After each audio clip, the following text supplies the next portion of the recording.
قیدیوں میں عمیر بن وہب کا بیٹا بھی شامل تھا. عمیر بن وہب مکے میں ہے.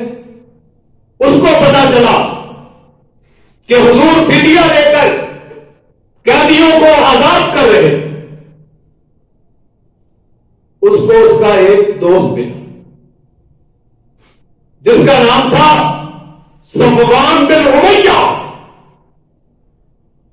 یہ نبی کا ایک سخت ترین گستاخ اور دشمن تھا جو بدر میں مر گیا تھا، قتل تھا.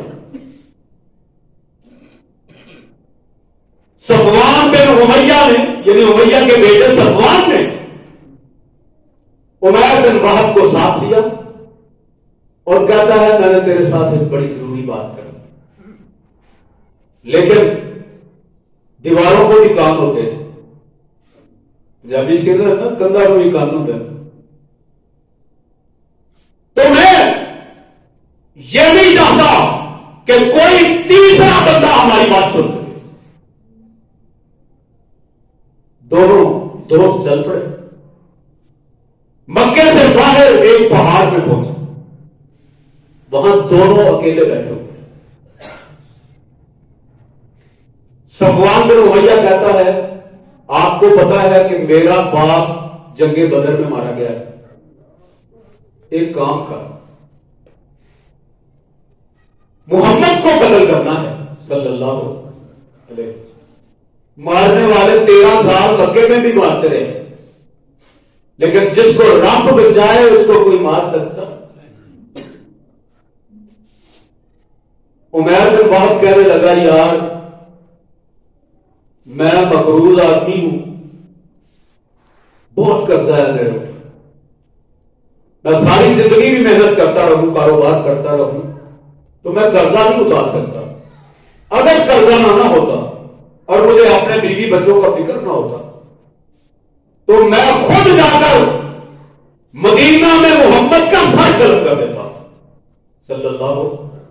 کوئی تیسرا بندہ یہ گفتگو نہیں سنتا. صفوان کہنے لگا یار یہ کون سی بات ہے، فکر نہ کر، تیرا سارا قرضہ میں اتاروں گا، اور جب تک میں زندہ رہا ساری زندگی تیرے بیوی بچوں کا خرچہ میرے ذمہ آیا.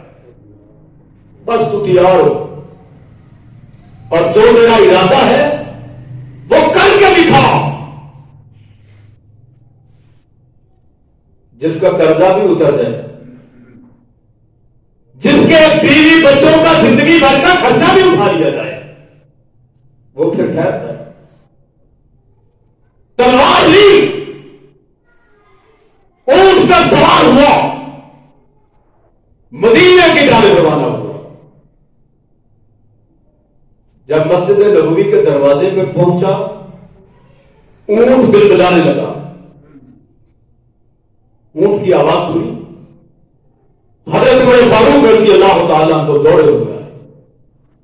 قربان جاؤں نبی کا محافظ عمر، نبی کا پروانہ عمر، نبی کا دیوانہ عمر، نبی کا ترجمان عمر، نبی کا پاسبان عمر، جب بھی کوئی خطرہ لاحق ہوا تلوار لہراتے ہوئے میدان میں اترے اور کئی مواقع پر میرے آقا سے کہا تا اگلے بولو کا ہو یا رسول اللہ، حضور پیچھے ہٹتے، اجازت دے میں ظالم کی گردن اتار دیتا ہوں. دوڑتے ہوئے عمیر کے گلے میں تلوار چمکدار لٹک رہی ہے. وہ اونٹ سے اترا، آئے، پوچھا کس طرح آئے ہو؟ کہا میرا بیٹا قیدی ہے میں اس کو چھڑانے آیا. کہا نہیں، اگر تو بیٹے کو چھڑانے آتا تو یہ تلوار کیوں لے کے آئے؟ کہا ایسے تلوار عمر نے چھین لی اور ایسے گریبان سے پکڑ لیا اور کہا چل نبی کے ساتھ صلی اللہ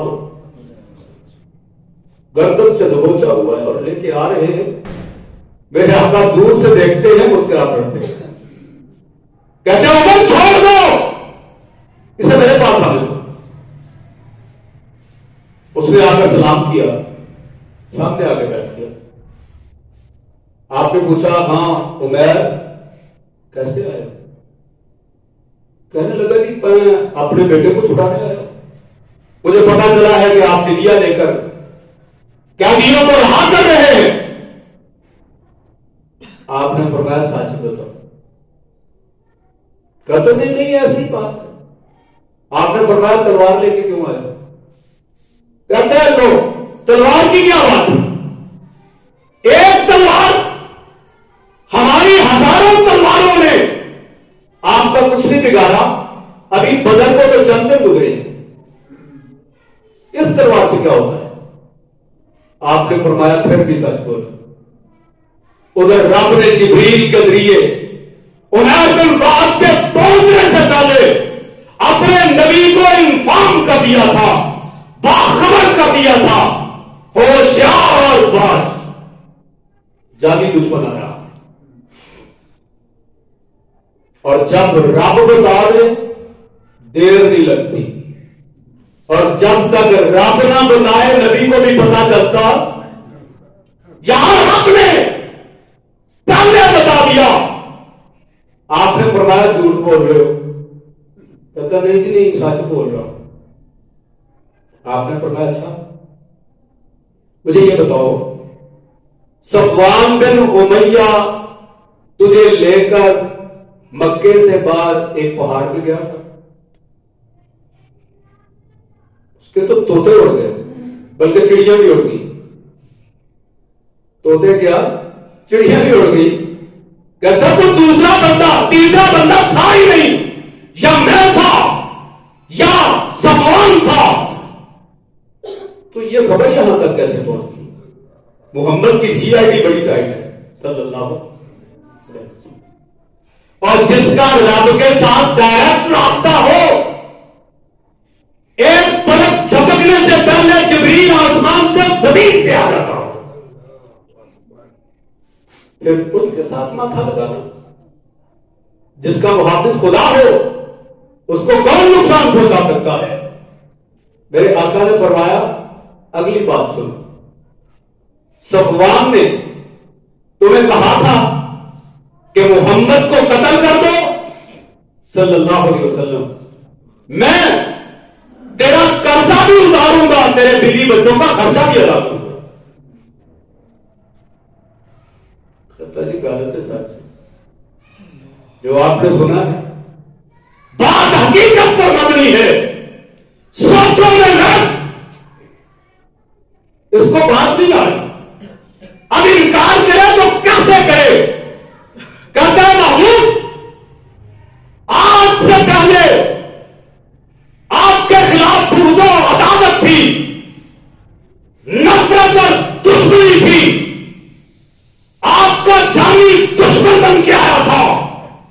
لیکن آج مجھے یقین آیا ہے کہ رب اپنی وحی کے ذریعے محمد کو اطلاع دے دیتا ہے صلی اللہ علیہ وسلم. 13 سال مکے میں ہمیں یقین نہیں آیا, لیکن آج مجھے پتا چلا ہے کہ میں اور صفوان تو ایک پہاڑ میں موجود تھے, تیسرا کوئی نہیں تھا جو ہماری بات سنتا اور یہاں تک پہنچا دیتا. واقعی آپ اللہ کے سچے رسول ہیں. محبوب جو ہوا سو ہوا, گناہگار تو بہت بڑے ہیں, آدھی مجرم بلکہ سرکاری مجرم ہے. حضور ہاتھ آگے بڑھائیے, عمیر آپ کے ہاتھ پہ کلمہ پڑھ کر مسلمان ہونا چاہتا ہے. میرے آقا نے فرمایا اشہد ان لا الہ الا اللہ. صفوان پڑھ رہا ہے اشہد ان لا, عمیر بن وہب پڑھ رہا ہے اشہد ان لا الہ الا اللہ وحدہ لا شریک لہ واشہد ان محمدا عبدہ ورسولہ.